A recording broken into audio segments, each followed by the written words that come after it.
श्री शांबे शिवाय नमः। श्री गणेशाय नमः। मित्रों, कल हम विदेश्वर संहिता के एकादश अध्याय का वर्णन सुन रहे थे। शिवलिंग की स्थापना, उसके लक्षण और पूजन की विधि का वर्ण तथा शिवपद की प्राप्ति कराने वाले सत्कर्मों का विवेचन। आज भी हम इसी अध्याय पर आगे बढ़ेंगे। यहाँ पर सूत जी बता रहे थे कि किस प्रकार से शिवलिंग की स्थापना करनी चाहिए और किस प्रकार से मंत्र आदि करना चाहिए जिससे हमें शिवपद की प्राप्ति हो। ब्राह्मणों को चाहिए कि वे प्रतिदिन प्रातः काल 1008 बार गायत्री का जाप करें। ऐसा होने पर गायत्री क्रमशः शिव का पद प्रदान करने वाली होती है। वेद मंत्रों और वैदिक सूक्तों का भी नियम पूर्वक जप करना चाहिए।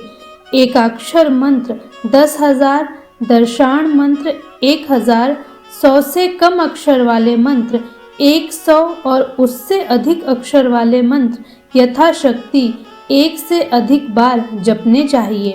वेदों के पारायण को भी शिवपद की प्राप्ति कराने वाला जानना चाहिए।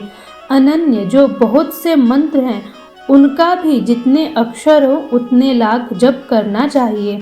एकाक्षर मंत्रों को उसी प्रकार करोड़ की संख्या में जपना चाहिए। अधिक अक्षर वाले मंत्र 1000 की संख्या में भक्ति पूर्वक जपने चाहिए। इस प्रकार जो यथाशक्ति जप करता है वह क्रमशः शिवपद प्राप्त कर लेता है। अपनी रुचि के अनुसार किसी एक मंत्र को अपनाकर मृत्यु पर्यंत प्रतिदिन उसका जप करना चाहिए अथवा ओम इस मंत्र का प्रतिदिन 1 सहस्त्र जप करना चाहिए।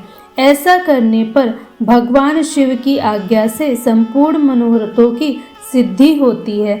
जो मनुष्य भगवान शिव के लिए फुलवाड़ी या बगीचे आदि लगाता है तथा शिव के सेवा कार्य के लिए मंदिर में झाड़ने, बुहारने आदि की व्यवस्था करता है, वह इस पुण्य कर्म को करके शिवपद प्राप्त कर लेता है। भगवान शिव के जो क्षेत्र हैं उनमें भक्ति पूर्वक नित्य निवास करें, वे जड़ चेतन सभी को भोग और मोक्ष देने वाले होते हैं। अतः विद्वान पुरुषों को भगवान शिव के क्षेत्र में मृत्यु पर्यंत निवास करना चाहिए।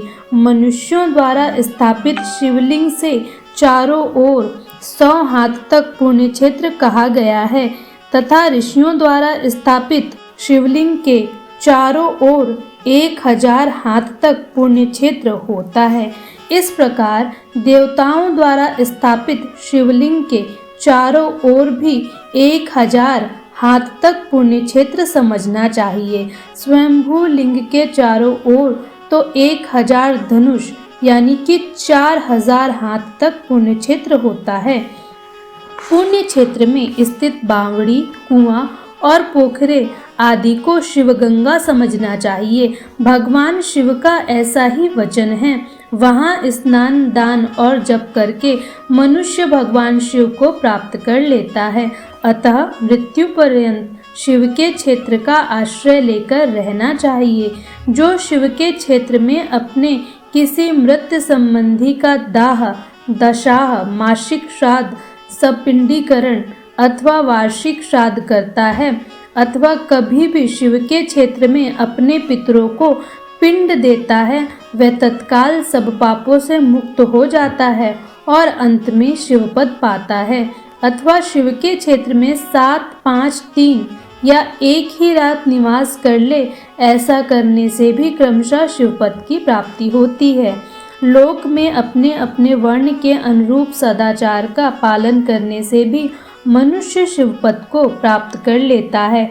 वर्णाकुल आचरण से तथा भक्ति भाव से वह अपने सत्कर्म का अतिशय फल पाता है।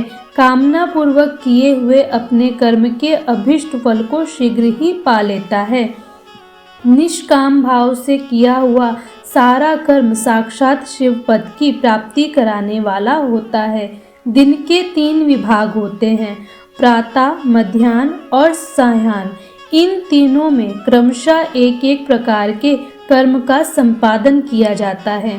प्रातः काल को शास्त्र विहित नित्य कर्म के अनुष्ठान का समय जानना चाहिए। मध्याह्न काल साकाम कर्म के लिए उपयोगी है तथा सायंकाल शांति कर्म के लिए उपयुक्त है, ऐसा जानना चाहिए। इसी प्रकार रात्रि में भी समय का विभाजन किया गया है।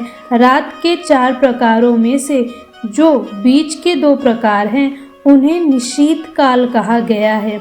विशेषता उस काल में की हुई भगवान शिव की पूजा अभिष्ट फल को देने वाली होती है।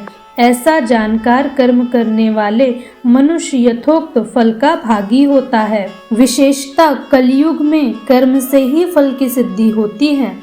अपने अपने अधिकार के अनुसार ऊपर कहे गए किसी भी कर्म के द्वारा शिवाराधन करने वाला पुरुष यदि सदाचारी है और पाप से डरता है तो वह उन कर्मों का पूरा फल अवश्य प्राप्त कर लेता है। ऋषिगण बोले, हे सूत जी, अब आप हमें पुण्य क्षेत्र बताइए जिनका आश्रय लेकर सभी स्त्री पुरुष शिवपद प्राप्त कर लें। हे सूत जी, हे योगी वरों में श्रेष्ठ शिव क्षेत्रों तथा शैव गामों शिव विषयक शास्त्रों का भी वर्णन कीजिए। सूत जी बोले, हे ऋषियों, सभी क्षेत्रों और अगामों का वर्णन श्रद्धा पूर्वक सुनिए। इस प्रकार से विद्वेश्वर संहिता का यह 11 अध्याय यहीं पर समाप्त होता है। मैं आपसे मिलूंगी अगले वीडियो में। तब तक के लिए हर हर महादेव।